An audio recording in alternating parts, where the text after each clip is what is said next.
ये कौन है मालूम? అయ్యో మాకెందుకు తెలీదు? ఇతన్ని ఇంత దగ్గరగా చూడడం మా అదృష్టం. ప్రసాద్ గారు ఐన్స్టీన్ ని ఇంత దగ్గరగా చూస్తానని అనుకోలేదండి. నమస్కారం అండి. वो आइंस्टीन नहीं है. మరి లేకపోతే కౌనే మూలం అంటే మాకేం తెలుస్తుంది? ఏమండే? అంతే అంతే అంతేగా. కల్పన గుర్తుందా? గుర్తుండిపోవడానికి తన జ్ఞాపకం కాదు, నా జీవితం. కల్పన జోలికి రావద్దు.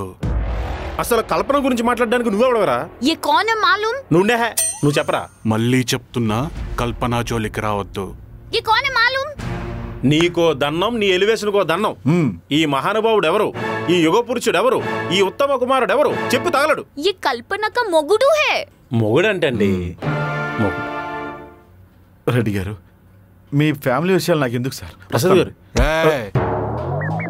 మీ వాడికి చెప్పు, ఇంకొకసారి కల్పన జోలికి వచ్చినా, నా 3 పిల్లల జోలికి వచ్చినా చంపేస్తా. 3 పిల్లల విషయం కల్పన చెప్పలేదండి. తర్వాత నల్లగా చెప్దాం అనుకుందేమోనండి. సారీ అండి, పిల్లల విషయం మాకు తెలియదు. ఇంకెప్పుడు ఈ తప్పు జరగదు. ఇంకోసారి మా ఏరియాలో నిన్ను చూసానో హాయ్ చెప్తాడు, చంపేస్తా.